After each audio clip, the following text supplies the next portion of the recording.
harka fuunee kabajamtootaaf jaalatamtoota hordoftoota Haliimaa qashtii, Haliimaa bareedduu, Haliimaa jaalalaa, Haliimaa takkitti baga gammaddee bareedduu koo, qaalii koo, hunda dandeessuu koo, baga gammaddee Haliimaa koo, baga Waaqayyo bu'aa dadhabbii keetiin si ga'e. Akkam jirtu hordoftoonni Haliimaa hundumti keessanuu, nagaa koollee hin daganne bakka isin jirtanitti nageenyi Waaqayyoo isiniif haa baay'atu. Akkasumas mana obboleettii teenyaa jaalatamtuu fi kabajamtuu Haliimaa dhufeen jira. Innis maali yoo jettanii, gammachuu kootu mana isheetti na fide. Chaanaala ishii kanaan uumamni taatee guddattee sadarkaa cimaarra geessee jirti. Guddaa ishii galateeffadha. Maaliif jennaani, dadhabbii ishii yoo milkaa'ina irratti argattu baay'ee na gammachiisa. Namni tokko yeroo dadhabee firii dadhabbii isaa san argatu, keessattuu immoo mana ormaa, biyya ormaa keessatti bakka haati fi abbaan hin jirretti, bakka ishiin itti dhibamtee dadhabde jedhanii yookaan immoo hojii sanarraa kaasanii hojii san dhiisi jedhanii ni miti. Dadhabdus dhibamtus kan akka ishiin hojjetu taasisan, ishiin immoo har'a chaanaalii ishee kanaan bakka dadhabdetti hojii kana hojjechaa itti milkaa'uu ishii baay'ee na boonsisaa, baay'ee na gammachiisa. Maaliif obboleettiin koo boruu mana kana keessaa baatee jireenya ishii biyya ofiitti galtee jireenya ishii fooyyeffachuu hin dandeessi. Ilmi namaa garuu yoo jijjiiramu ana na gammachiisa. Siif gammadee jira, baga gammaddee obboleettii koo jaalatamtuu kabajamtuu Haliimaa siin jedha. Baay'een itti gammada. Obboleettii tana nan jaaladha, nan kabaja. Baay'ee na gammachiisti. Yeroo chaanaalii kootu bira dhuftu na gammachiisti, na kofalchiisti. Maqaa hedduun na waamti, maqaa hedduu natti baafti. Baay'een isheetti gammada. Baay'ee na waliin qalladdi, baay'ee nama waliin qalladdi. Amalli ishii amala qabeettidha, hunda dandeettudha. Ammallee chaanaala ishii kanallee amala qabeettii kanaan guddifattee akka gara fuulduraatti maatii isheetii fi biyya isheetti guddifattu, akkasuma amantii isheellee itti guddifattu, warroota rakkatanillee akka itti gargaartu abdii guddaa hin qaba. Isiniin jechuu jaaladha. Haliimaa qashtii koo jabaadhu, wanni hin danda'amne hin jiru. Kanaafuu jabaadhu sin jedha. Sadarkaa guddaa irratti akka wal eeggannu cimnee jechuudha. Yeroo jalqabbii homaa namatti fakkaatu waan xiqqoodha, garuu gara fuulduraatti immoo waan guddaatu si eeggata. Isa kana immoo sirriitti cimiitii tarkaanfadhu. Sirriitti cimiitii tarkaanfadhu. Tarkaaffii duraan tarkaanfattu caala si'a lama osoo hin taane si'a tokkoon tarkaanfadhu siin jedha. Kan dura lamaan irra tarkaanfattu amma si'a tokkoon tarkaanfadhu siin jechuu barbaada. Jabaadhu, cimii.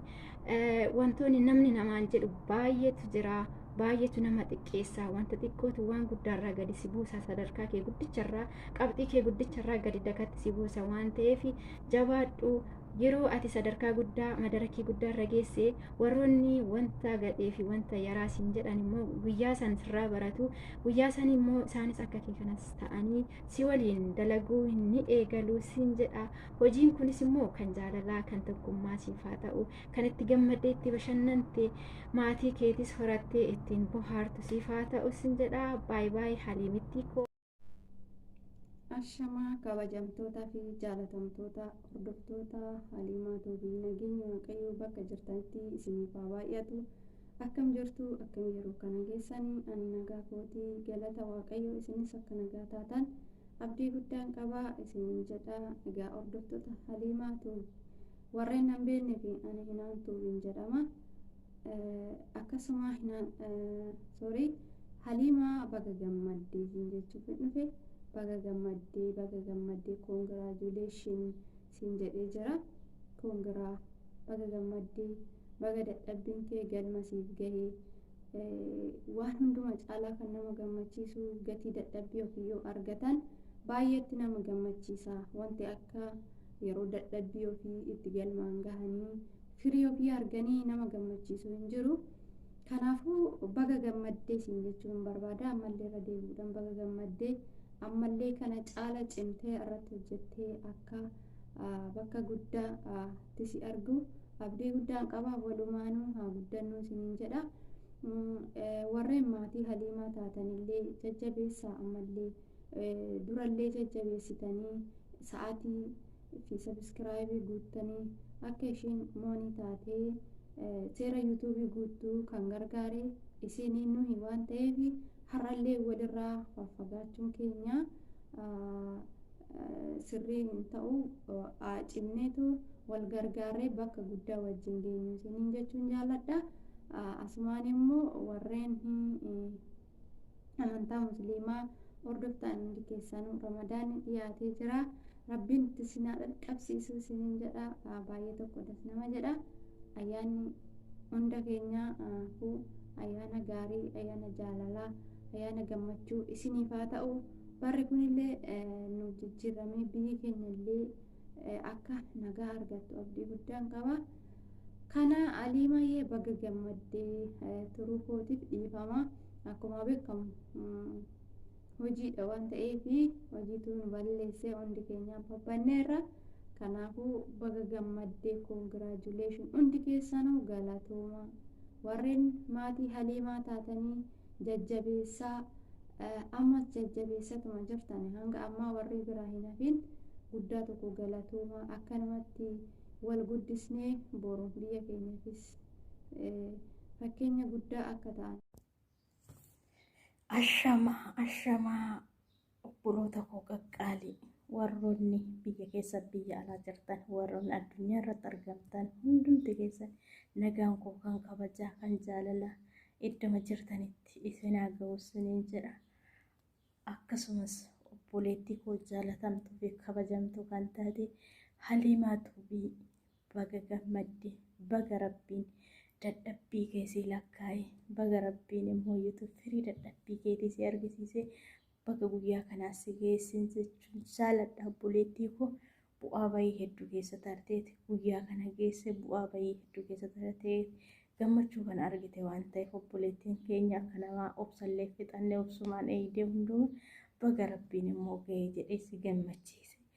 Gammachuun kee kun immoo kan bara kee jireenyaa guutuu siif haa taasisu rabbiin siin jechuu barbaada. Dammatoo baga gammaddee gammachuun kee gammachuu kooti, gammachuun obboleeyyan koo hundaatu gammachuu kan kooti jedhee tallaalaan akka mataa kootiitti baga rabbii si gammachiise baga rabbii firii dadhabbii keetii si argisiise siin jedha. Ammas immoo wantoonni hafan baay'eetu jiru jabaadhu nutillee si waliin jirra. Warroonni immoo YouTube hordoftoonni Haliimaatuuf warri taatan warroonni ishii faana dadhabdan warroonni immoo sa'aatii viidiyoo taphachiisuu waa hedduudhaan jiraa mitiire ishii faana dadhabdan asumaan guddaa galatooma maqaa daawwattoota ishiitiin isiniin jechuu barbaada. Hundumti keessan immoo walumaa galatti galatoomaa isiniin jedha. Inna guyyaa kana arguun akka laayyootti miti keessattuu immoo hin beektanii ijoolleen manaa nama garaagaraa keessa jirtan bu'aa bayii hedduu qaba. Yaa ta'ummoo hunduma yoo obsa qabaatan yoo kadhannaa uuma ofii wajjiniin ta'e hooma kamuu inuma milkoofta hooma kamuu inuma keessatti si dabarsa gooftan waan hojjettan irratti uuma keessan of biraan dhabinaa kadhannaa keessan hin dagatinaa amantii qabdan. Jiruun addunyaa sobduudha fixeessa hin argamtis hin dhabamtis garuu kan ati boruuf isa bira kaa'atte kan yoomuyyuu galma siif geessisuu fi bu'aa sii qabu malee kan lafa kana kama beektanii hagala gizeeti. Kanaafuu jajjabaadhaa walaa jajjabeessinuu. Ammas obboleettiin koo kun hin jammarte malee wantoonni ishee hafan baay'eetu jiru. Innaa jabaadhaa jajjabeessaa viidiyoo ol ilaalaa. Viidiyoo mooyyuutu yoo beeksisa ol ilaalle bu'aa qabu ammasii. Warroonni moonii taatanis mooyyuutu warroonni ganaa jirtanis jajjabaadhaa. Isinis immoo akka bakka kana geessan abdii guddaan qabaa. Warroonni ganaa jirtanis homa takka yoo abdii nama osoo ta'us kan rabbii yoo abdii godhattan inuma bakka geessanii miti sanii ol ga'uu dandeessu. Isiniin jechuu barbaada. Garuu namatu rafaasuuta haasaa jira. Sagaleen kiyya kun hin dhagahamu hin barre innaa jajjabaadhaa. Obboleettii koo immoo baga gammaddee koongiraa siin jedheen jira Haliimaa koo dhugaa rabbi baay'ee tokko siif gammade. Maaliif ilmi namaa tokko yoo xaaree hirgi ofii argate obboleettiin kun yoo gammadde akka waan ani gammadeeti. Kanaafuu baga rabbi si gammachiise siin jedha. Ammas immoo wantoonni hafan baay'eetu jiru. Ni jammarte malee hin xumurre. Jajjabaadhu. Chaanaala kanarratti immoo wanta nuufis fakkeenya ta'u biyyaafis maatii keetiifis fakkeenya wanta kamuu kan ta'u akka hojjettu abdii qabna.